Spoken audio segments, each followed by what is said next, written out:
This is CNN, the most trusted name in news. CNN Chile Radio. Podcast. Siempre. Siempre.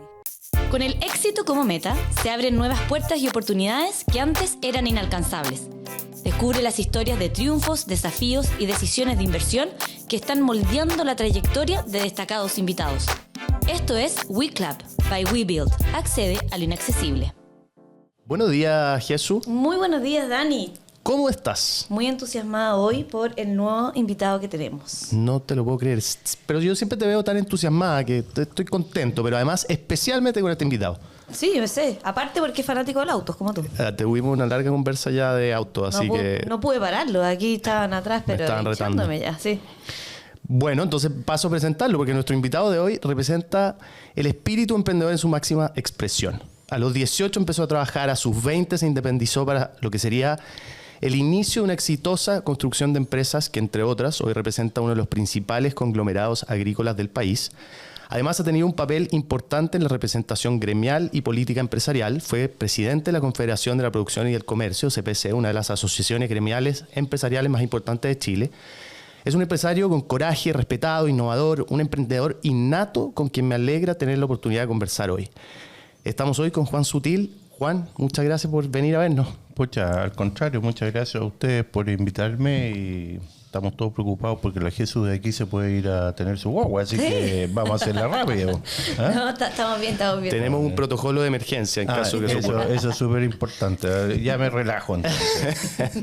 Juan, bueno, y de verdad, muchísimas gracias por venir y este es un podcast donde conversamos muchísimo de eso, ¿no? De las historias y aprendemos de personas que han hecho empresa en Chile y en el mundo. Y me encantaría empezar por el principio, porque dicen, esto Jesús quizás no lo sabes, que Juan era un emprendedor innato y desde niño le vendía caramelos a sus compañeros de colegio, flores a las vecinas. ¿En verdad? ¿Desde chico? Sí. Es verdad. Lo increíble que yo vivía aquí, ¿Ya? De hecho, vivía aquí en la calle El Coihue y estamos en Pedro Villagra, así que yo tenía algunas amigas por aquí que venía para acá. La Alex Zavala vivían aquí, ¿Ya? en la casa del lado. Y bueno, yo lo que hacía es que cosechaba flores en los jardines. Ah, cosechaba así. Claro, y hacía unos ramitos y se los vendía a las señoras que estaba el Unimar, donde está aquí el Jumbo. De lo estaba en esa época se llamaba Unicop. Entonces iban las señoras con estas bolsas como de saco de harina. Uh-huh. Y algunas en esa época tenían un carrito como con dos ruedas. Unos carritos como de... Como las yeguas, po. Claro, pero eran unos carritos como... unos cajones como de alambre en esos años. Y bueno, yo me paraba ahí de chico y les vendía flores que cosechaban los jardines. Que robaban. Ahora te hubieran mandado una moto ahí desde Ciudadano de Vitacura. Claro, pero me tenían identificado, me dejaban. Yo era bien chico, entonces era como regalón de todo. Claro. ¿Y siempre lo sentiste así, que empezó a crecer rápidamente las ganas de emprender, de hacer cosas? Claro, porque yo vendía, también trabajaba en esos años. No existían las cuestiones para lavar los autos, entonces tú lavabas el auto a la vecina, al de la cuadra siguiente, y se lavaba con papel de diario. Tú lavabas los vidrios con papel de diario, quedan impecables, relucientes. Y esa era la realidad de ese Chile de los años, yo te diría, 70. ¿Y tu papá y tu mamá te decían como, ya, si querías ganarte tus luquitos, tus pesos, anda y lava los autos, o nacía de ti? De querer hacer algo. Mira, Jesús, mi papá como que nos educó con dos conceptos bien importantes. Uno, el sentido de la responsabilidad. Mi mamá con el sentido de la perseverancia. Mi mamá era una mujer súper perseverante, muy hormiguita, muy artista también. Y mi papá tenía el concepto de la responsabilidad y el bien común.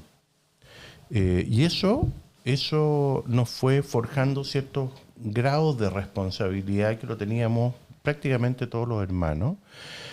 También había muchas carencias en esos años.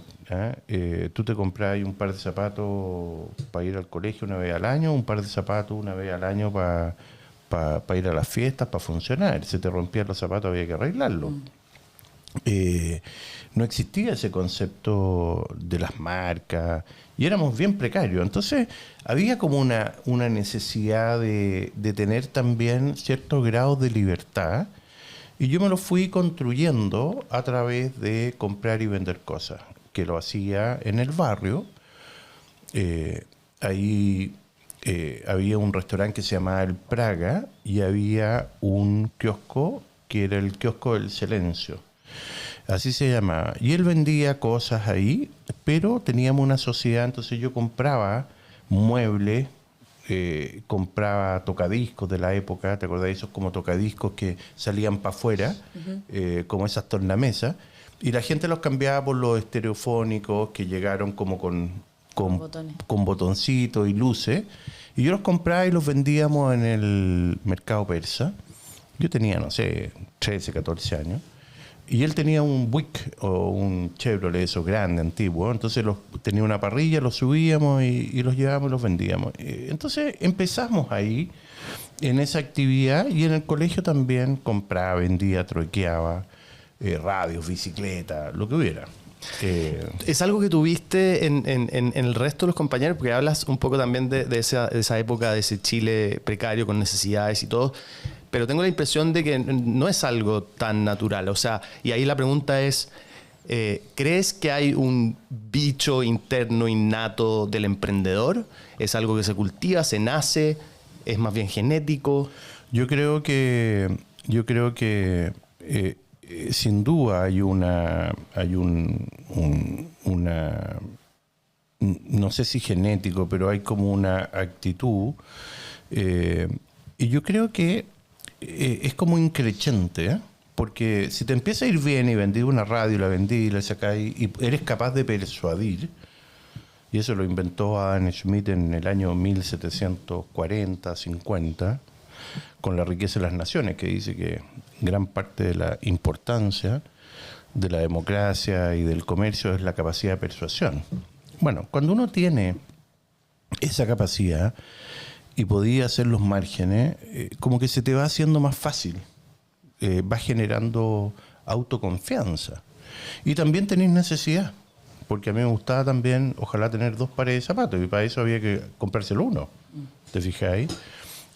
O si quería ir al teatro, no siempre te podían dar los recursos para ir al teatro. Nosotros teníamos aquí el Teatro Los Castillos y podría haber ido todos los fines de semana y no había con qué. Y de repente te ganáis unos pesos y podías ir. Entonces, la suma de eso, que hay ciertas condiciones innatas, el hecho que vayáis creciendo en términos de confianza y finalmente vais asumiendo responsabilidad y vais mirando cosas que otros no ven. Oportunidades. Claro, te permite transformarte en un empresario, administrar bien los riesgos y bueno, llegar hasta donde hemos llegado hoy día. Vamos a llegar hasta donde hemos llegado hoy día, pero ¿es verdad que tipo 16 años con un amigo empezaron una compraventa de autos? Efectivamente, tenemos hasta las fotos. Mi amigo se llama Alejandro Guerney, que es un empresario automotriz muy conocido y es mi gran amigo, Alejandro Guerney Valdés. Y él era dueño de Automotora Suiza en un momento dado, vendió, después tenía Automotriz La Foresta y otras más, y llegó a ser uno de los grandes operadores de ventas de autos. ¿Pero cómo es eso? A los 16 años, oye, va... Bueno, en el fondo era en la calle Luis Taller Ojeda, donde vivía Alejandro, había como una explanada frente a la casa, y nos conseguíamos los autos para venderlos, porque en esa época había muy pocas compraventas. Entonces las señoras te decían, ya cabro, te dejo el Peugeot, o te dejo la Citroneta, o te dejo el Mini, que eran los autos de la época. Y nosotros los poníamos aviso en el Mercurio y esperábamos a los clientes y tratábamos de vender los autos. Y eso era como a los 16 años, o quizás 15. Y nos ganamos ahí unos pesos vendiendo autos. Y Y bueno, era bien entretenido porque salíamos del colegio y nos íbamos A vender autos para Claro, poder pues, después ir al teatro. En vez de ver tele, como hacen hoy día los niños, iban a vender autos. pues. Claro, y además había otro gallo que vivía como a 2 cuadras, que era vendedor viajero y traía, cuando iba para el norte a vender ropa, qué sé yo, tenía una camioneta grande, esas Chevrolet Apache, como Suburban Apache. Ya. Y cuando venía de vuelta, por supuesto como buen vendedor, traía mariscos, traía loco y traía ostiones. Entonces nos daba comisión y salíamos a vender ostiones. O sea, uno podía hacer el pack auto más ostiones. Ostiones, claro. Llévate tu auto y celebra con ostiones. Claro. Qué bien. Bueno, y eso después, yo entiendo que tipo 18 años entras a trabajar a A Galaval, mira, A Galaval. se llamaba Ganadera Larraín Valdivieso, don Raúl Larraín, era socio también don Agustín Edward, don Álvaro Lavé. Y ahí trabajé entre los 18 y los 20, hasta desde el año 79 al 81, y viene la crisis. Y cuando viene la crisis, que fue tremenda, acuérdate que llegamos a niveles de 30% de cesantía, quebraron los bancos, desapareció el crédito. El crédito empezó a funcionar entre las personas, o sea, ok, yo te vendo, fírmame una letra 90 días, y empezó nuevamente como la cosa bien primaria. Y ahí yo decidí independizarme, abrí la oficina que se llama Sutil y Compañía, el año 81, el 15 de marzo del 81, junto con Enrique Sañartu, quien en paz descansa. Enrique se dedicaba a la exportación de frutas secas, nueces, almendras, ciruelas, y yo me dedicaba a la comercialización de los cereales. Y al poco andar, le compré la parte a Enrique y se transforma de Sutil y Sañartu a Sutil y Compañía. Empezamos a incorporar gente joven, en general cabros que no fueron a la universidad, como yo, que tenían mucha hambre y espíritu. Y empezamos a formar una empresa de corretaje o de intermediación agrícola y llegamos a manejar prácticamente 1/3 de los alimentos del país. ¿Viste la A los 25 años. Fue una cuestión increíble. Y ahí yo creo que hay una cosa que es bien importante, y se lo digo a los emprendedores, como se dice hoy día, que no hay que creerse nunca el cuento. Yo ni siquiera me compré pantalones, y ganaba plata a chorro. Y era una organización que montamos.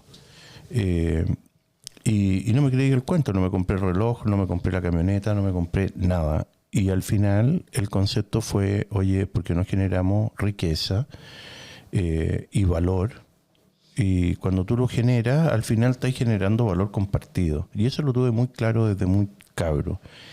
Y en forma muy responsable. Y así parte Sutil y Compañía el año 81. Una buena parte se iba a reinversión entonces. Todo. Y buscabas crecer y... Todo. De hecho, ponte tú, te voy a contar una anécdota, pero yo me casé a los 23 años, recién cumplido, mi Isabel tenía 22. Entonces llegó a la casa y le dice, oiga, señora Pepi, ¿dónde está el closet de Juan? Y le dice, ahí, Isabelita, ahí está el closet de Juan. Ah, ya, es que quiero hacerle la maleta. Ya, le dice, ahí está el closet. Entonces vuelve y le dice, señora Pepi, pero no hay ropa. ¿Estás vacío?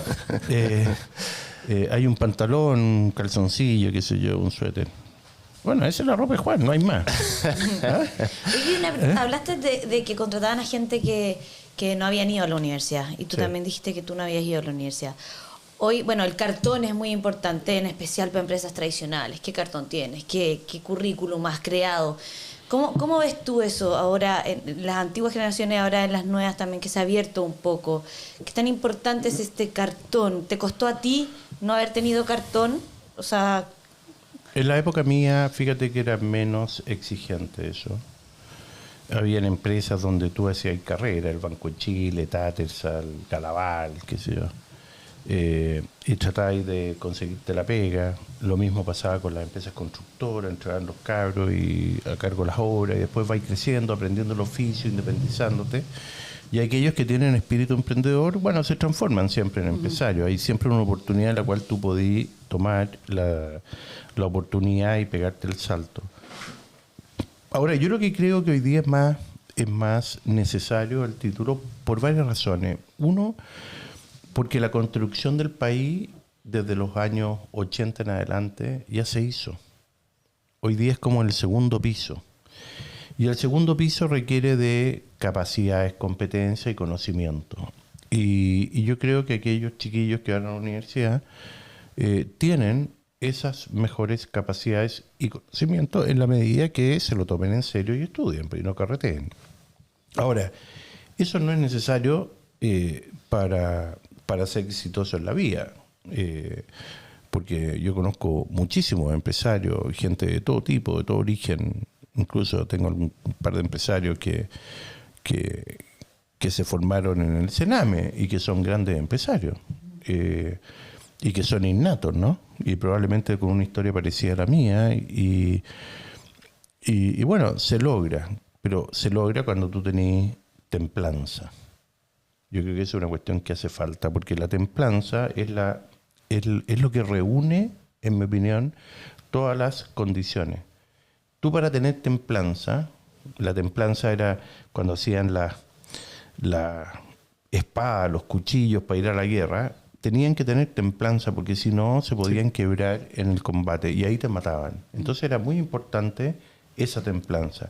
¿Y qué significa la templanza? Significa cuando tú tenés la conjunción de la responsabilidad, la confianza, el respeto, el esfuerzo. Todas esas condiciones te dan templanza. Entonces yo digo, bueno, las personas que logran pasar de emprendedor a empresario es cuando logran empezar a forjar la templanza. Primero, postergarte. En términos económicos, ¿no es cierto? Postergarte, generar valor, generar capital. No se nos olvide que capital se define en dos palabras. Yo no sé si ustedes lo saben, pero en la Real Academia Española dice capital, igual trabajo acumulado. Entonces, un buen académico tiene capital académico, ¿no? Un buen profesor. Claro. Un buen político tiene capital político, un buen empresario tiene capital monetario. Al final es tu gestión la que te genera el capital, no el propósito del dinero. Porque una cosa es ser rico y otra cosa es tener plata. Es muy distinto. O sea, el gallo que es rico es porque tiene ciertos equilibrios, porque tiene una mirada de la vida distinta, porque es capaz de generar valor compartido, porque es capaz de vivir en términos de la riqueza de lo que eso significa. Y como dice don Federico Santamaría en su epífesi en la Universidad de Santa María, que fue el tipo más rico de la época a nivel mundial, ni siquiera chileno, don Federico Santamaría, y que legó prácticamente toda su fortuna con la universidad, etcétera, dice, donde está enterrado y en Valparaíso, en la universidad, dice, una gran fortuna es una gran responsabilidad. ¿Cachai? Entonces, al final, eso es la riqueza, que es muy distinto a ser un petulante que anda en un auto muy deportivo, lo que sea, con un reloj caro, mostrándose. Eso es tener plata, a juicio mío. ¿Tú buscas esa templanza en la gente con la que trabajas o los nuevos ejecutivos que entran a la empresa, los emprendedores que ves? ¿Es algo que aprendes a reconocer y a valorar? Por supuesto. Es muy importante para nosotros, es fundamental. Y de hecho, fíjate que es una buena pregunta esa, porque nosotros sufrimos permanentemente que nos quieren levantar a nuestros ejecutivos. Y yo digo, bueno, es porque hemos sido exitosos, es porque hemos construido confianza, es porque somos transparentes, responsables, nos va bien. Y es natural que el mercado diga, bueno, ¿qué es lo que hace Empresa Sutil para tener ese grupo humano tan bueno? Y al final es que están hechos con buena madera. Nosotros tenemos una máxima que es el mérito, el esfuerzo y las capacidades como tal. Y eso al final es la propia organización. tú ya pierdes la capacidad de controlarlo, porque una organización como la nuestra hoy día, que tiene más de 4.000 personas que trabajan ahí, es imposible conocerla a todas, pero al final la organización se va tejiendo de tal manera... La famosa cultura organizacional. Claro, que tú generaste esa cultura del respeto, de la responsabilidad, del cumplimiento, etcétera, etcétera, que te va permitiendo formar esa templanza en los equipos. Piensa que, yo lo he dicho otras veces, pero a mí me tocó ser 3 años presidente de la Confederación de la Producción y el Comercio y representante del empresariado chileno, de los chicos, grandes, medianos o grandes empresas. Y estuve 3 años ahí. Y yo le decía a los periodistas de izquierda, oiga, no busquen tanto. Si no van a encontrar. Yo he cumplido con mi responsabilidad de hacer empresa con los trabajadores, con buena relación con los sindicatos, cumpliendo y pagando nuestros impuestos, haciendo las cosas correctamente.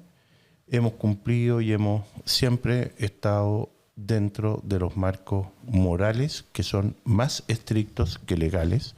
Entonces hay que más, no pierdan tiempo, porque no van a encontrar nada. Bueno, pasaron 3 años y jamás pudieron hacer un escándalo. Y yo creo que buscaron debajo las muelas. Me acuerdo una vez le dije a la Mónica González, mira, si me saco la última tapadura, quizás no vaya a encontrar ni siquiera una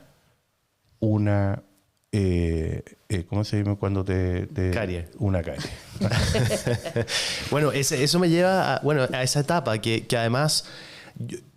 habiéndolo visto desde afuera, uno ve las noticias y cuando asumiste como en la CPC, era un momento muy delicado y donde había una discusión muy grande. Veníamos de la crisis social, después además entró la pandemia, entonces había una necesidad muy relevante. ¿Qué te motivó a dar ese paso y tomar esa responsabilidad que yo creo que muchos no la habrían querido tomar en ese momento? Mira, voy a entrar en un tema bien... humano y personal. El 18 de octubre para mí fue tremendo. Y los días siguientes sentí por primera vez en mi vida una derrota o una sensación de ¿cómo se llama cuando uno baja los brazos y una como... Desilusión. No, cuando... Como que botan, tira la toalla, como depresión. una depresión. Una depresión. Y esa fue mi primera sensación los primeros 2-3 días, porque yo me sentí legítimamente constructor del Chile. Porque como yo partí sin ni uno, con los zapatos rotos, literalmente con la suela a veces rota, y generamos empleo, desarrollo, empresas, pagamos impuestos durante 40 años, que más las empresas pagamos impuestos, y el ecosistema de las empresas prácticamente la mitad de lo que producimos son impuestos, porque hay que pagar el impuesto territorial, hay que pagar impuestos sobre las materias primas, como la energía, el combustible. No se olvide que el petróleo vale 300 pesos y te lo venden en 1.000, y los otros 700 puro impuesto. Sí. Y lo necesitáis para funcionar. Y no se te olvide que la electricidad pagamos impuestos, y pagamos impuestos a las contribuciones, que como el 1,5% de la utilidad de las compañías, y pagamos impuestos que es el seguro de cesantía, el seguro las leyes sociales, el seguro de invalidez, y esa cuestión la pagan las empresas todos los meses. Entonces, y el 27% y el impuesto a la utilidad. Entonces uno dice, pucha, yo cumplí. Y todo esto se está destrozando. Sentí esa sensación como que se craqueló. Y el día, ponte tú, 21, me acuerdo que me llamó Guillermo Correa y me dijo, oye Juan, weón, vos que has sido, weón, toda la vida firme, alguien me contó que estáis bajoneado, weón, con esta cuestión, tenemos que dar la pelea. Y yo dije, weón, tenéis toda la razón. Y cambié de actitud inmediatamente. Y el día 23 creo que fue, yo a las 12 de la noche estaba mirando la televisión con la María Isabel, y era tal la cagada, perdonen la expresión, que había en Chile, y todo en llamas. Y a mí me habían ofrecido ser presidente de la CPC, varios dirigentes. Yo lo había rechazado. También me ofrecieron ser presidente de la SNA. Más que ofrecer, yo gané todas las elecciones y nunca quise ser presidente, y era vicepresidente, porque creía que atrás podía apoyar de mejor manera. y por un problema de agenda también. Y ese día tomé la decisión y dije, ¿sabes qué más? Aquí hay que poner el pecho a las balas y ok, me acuerdo que llamé a Ricardo Aristía, después llamé a Alfonso Suet, que era el presidente en ese minuto. Claro. Y después llamé a don José Antonio Guzmán y dije, ya, ok, estoy dispuesto, voy a ir, pongo el pecho a las balas, y fui. Y me tocó, creo yo, el momento quizás más difícil de la historia reciente de este país, porque tuvimos, no se les olvide, crisis social que se trasluce en un estallido social. Que ahí hay dos mundos. Uno, un gran reclamo de la sociedad respecto de lo ahogada que se siente o se sentía, y después tenemos otra cosa que es delito, delincuencia, aprovechamiento del Partido Comunista y la ultraizquierda para dejarla cagada, ¿no es cierto? Y tratar de derrocar al presidente Piñera. Bueno, y ahí cada uno podrá interpretar eso. Me tocó vivirlo en carne propia y asumirlo el 23 de octubre. Y después viene la pandemia, donde salvamos muchas Perdón vidas. que te interrumpa ahí, Juan, pero yo tengo ese recuerdo de, y yo creo que una de las cosas interesantes aquí son dos cosas. Nos ha pasado, Jesús, con varios invitados, empresarios, que han contado una historia similar. Me acuerdo de la conversación con Jorge Rasuris, por ejemplo, de derrota y de sentimiento de, bueno, yo también ayudé a construir muchas de estas cosas, y efectivamente lo siento así, y me parece muy interesante solo reconocer ese paso que diste en la CPC, porque yo creo que es una de las presidencias recordadas en el sentido de como poner el pecho a las balas 2 veces, porque ahí viene la pandemia. Y recuerdo todos los esfuerzos que hizo la CPC para articular todo lo que fue eso. ¿Cómo fue esa historia y abordar ese gran desafío que era un desafío de vida o muerte, literal? Bueno, literalmente de vida o muerte. Y no se les olvide que el presidente Trump, que acaba de ser elegido, en su minuto, igual que Xi Jinping, requisaron todos los respiradores, cánulas y fábricas en el mundo. Uno era el paladín de la libertad, que es Estados Unidos, y el otro el paladín del comunismo. Hicieron lo mismo.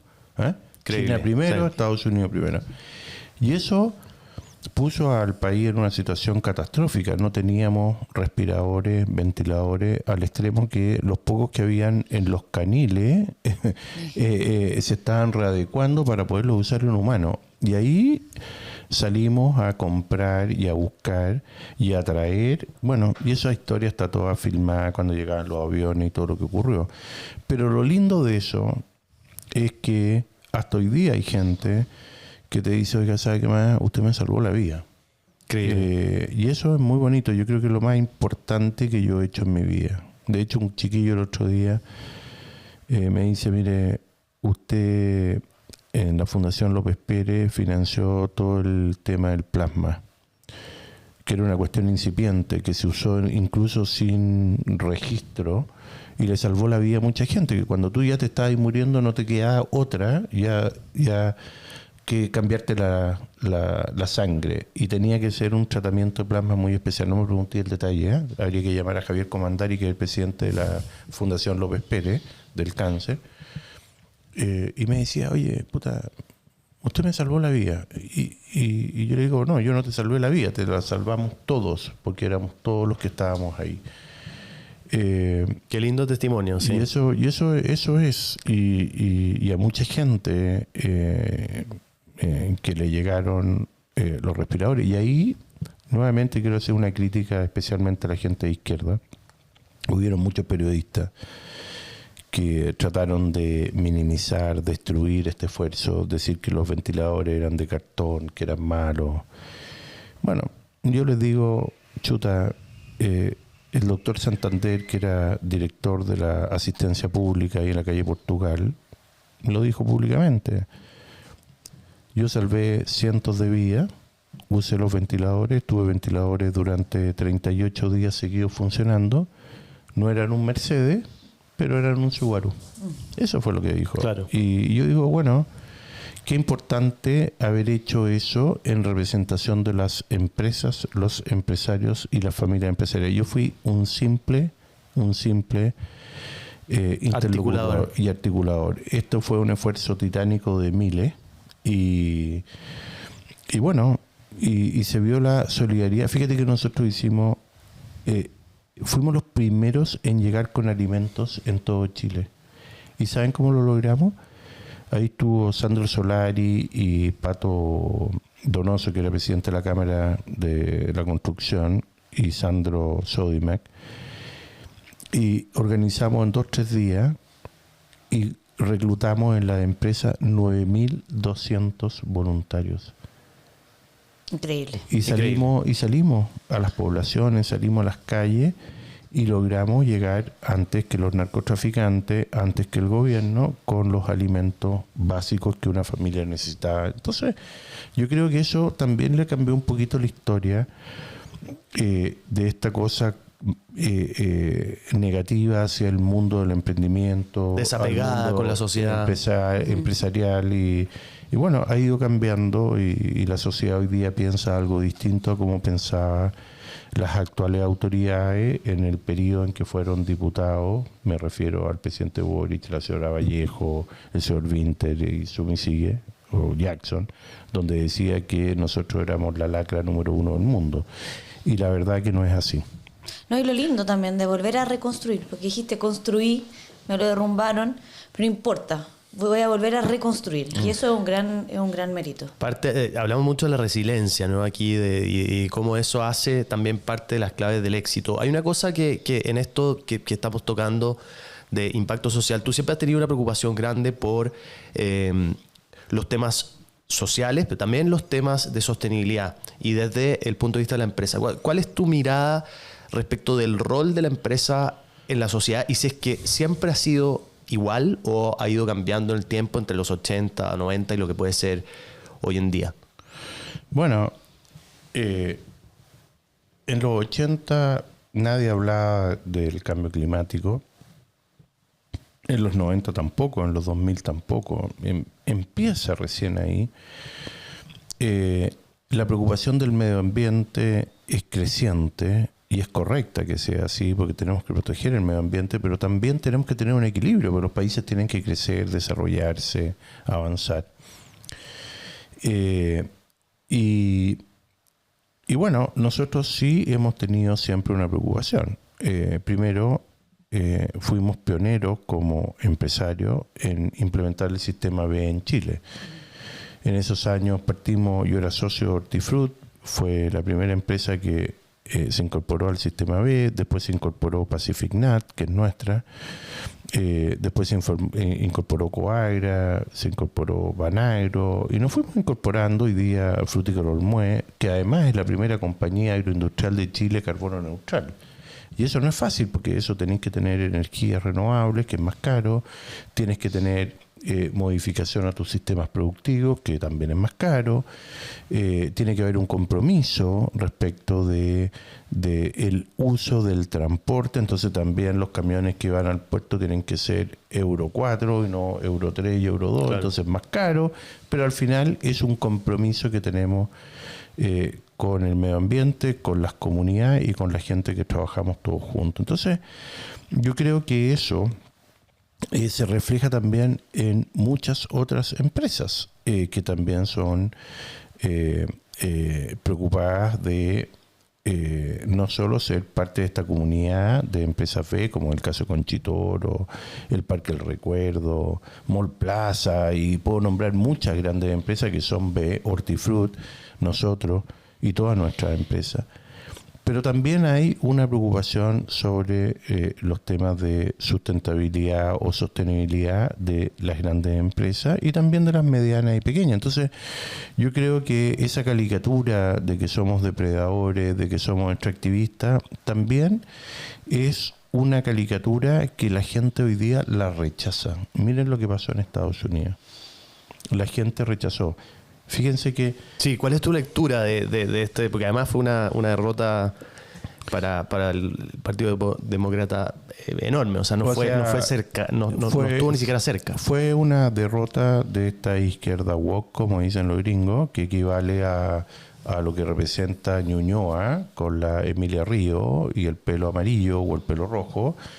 Y esa izquierda fue derrotada ampliamente. Fíjense que en California, cuando tú miráis la orilla del mar, donde está este tipo de concepto, ganó la Kamala.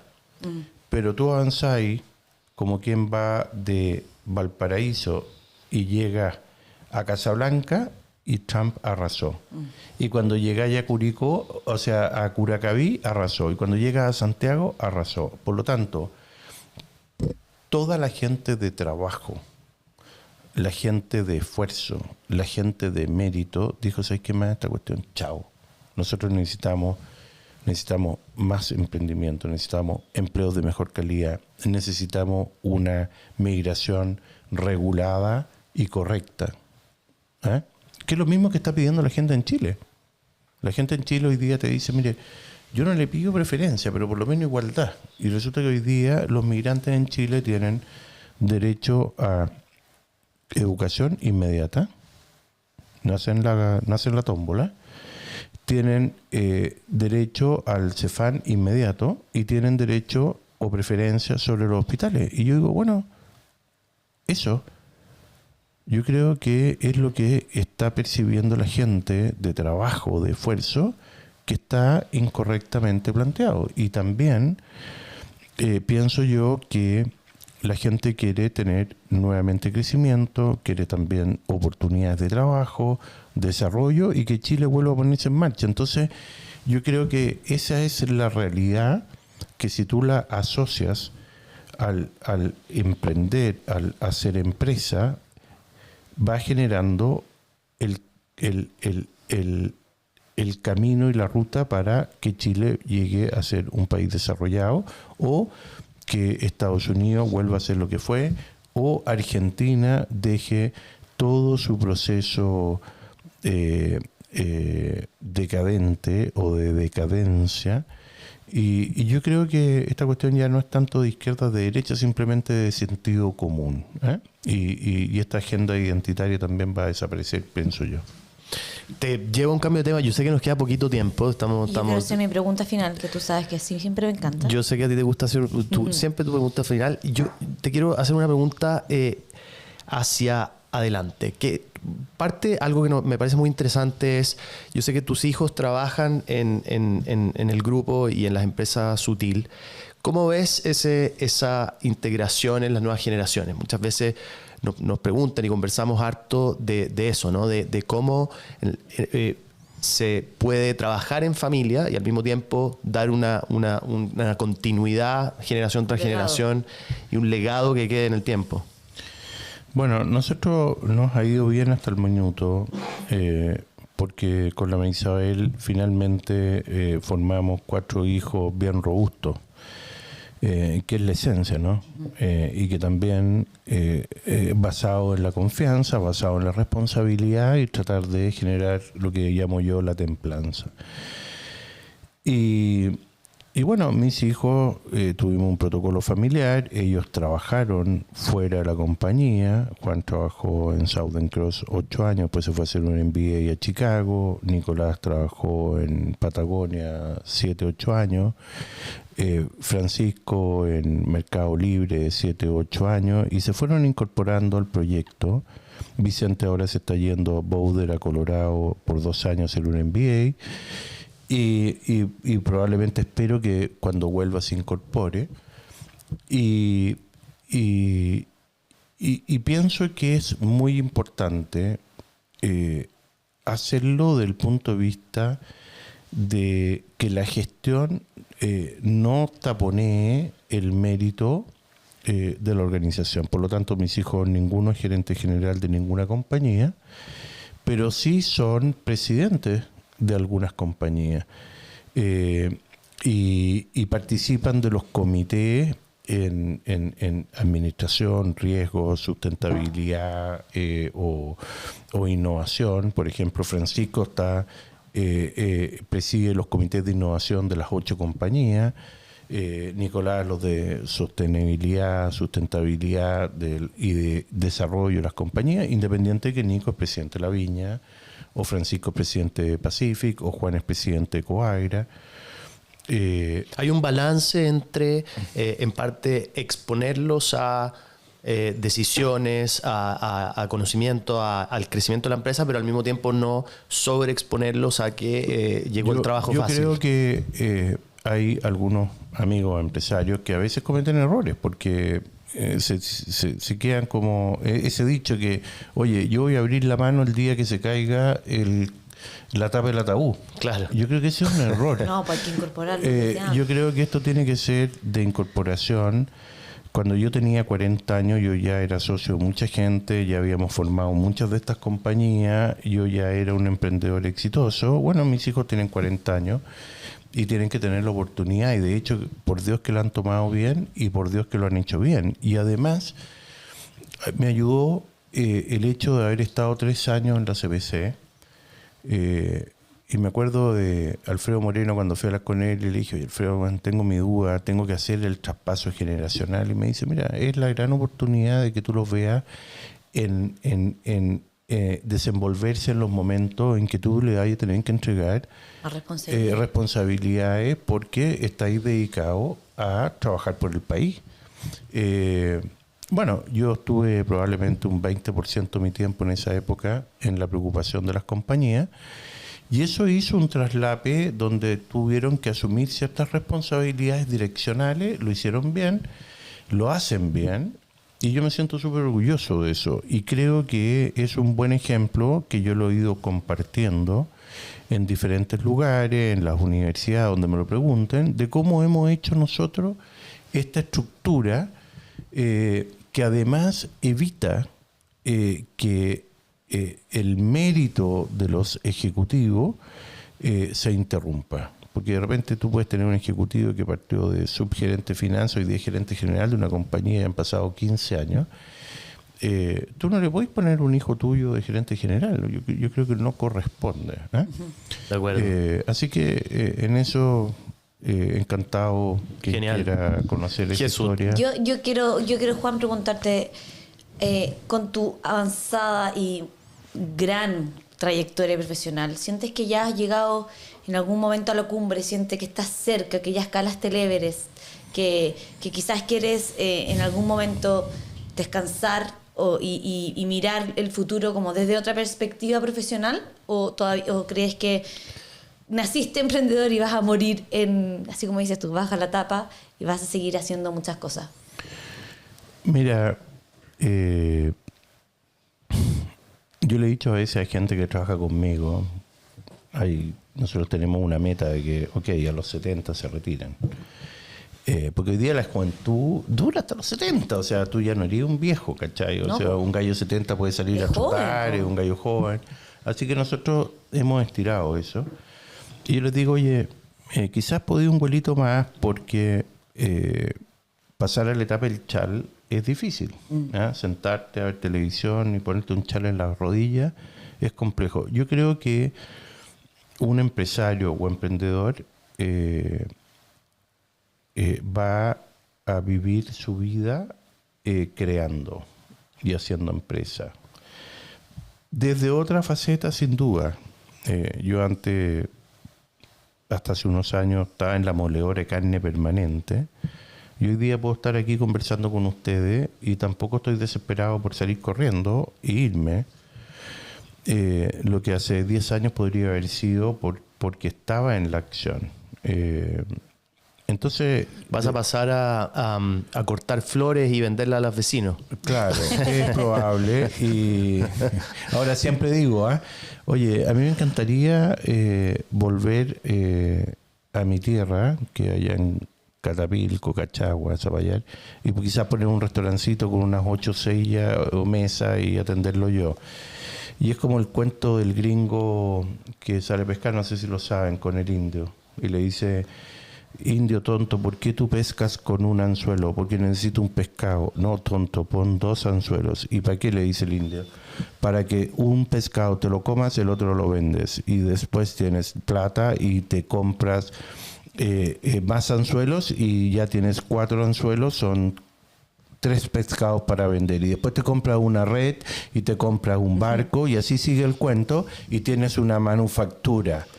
Y eres muy rico. Y le dice el indio, ¿y para qué? Bueno, indio tonto, porque cuando tú llegues a los 65 te jubilas y vienes a pescar con un anzuelo. Claro, tal cual. Bueno, con esa nota y muy agradecido de tu tiempo, de verdad, Juan, 1.000.000 de gracias por la conversación. Podría haber sido más larga por mi lado porque estaba muy entretenida, pero nada, estamos muy agradecidos y muchísimas gracias por estar con nosotros y conversar. Okay. Encantado, ha sido un placer. Todo el equipo aquí estamos todos mirándonos las caras y les deseo mucho éxito. Yo creo que esto es muy importante y yo estoy dispuesto en este tipo de oportunidades o podcast participar porque creo que hay que transmitir el mensaje. Transmitir el mensaje, compartir la experiencia y que la gente sepa que con esfuerzo se puede. Se puede. Y para tener esfuerzo hay que sacrificarse. Esta cuestión no es llegar a hacer un startup y llamar a 4 o 5 para que, oiga, ¿sabe qué más? Voy a hacer un aumento de capital. No, compadre. Salga usted a mostrar su capacidad y después vea si encuentra o no inversionistas. Y en eso estamos aquí en WeClub, haciendo que tengamos más acceso a personas como Juan y a este conocimiento, a esta experiencia. Así que muchas gracias y nos vemos en el próximo capítulo. Gracias, Juan. Chao, que estén bien. Con el éxito como meta, se abren nuevas puertas y oportunidades que antes eran inalcanzables. Descubre las historias de triunfos, desafíos y decisiones de inversión que están moldeando la trayectoria de destacados invitados. Esto es WeClub by WeBuild. Accede a lo inaccesible.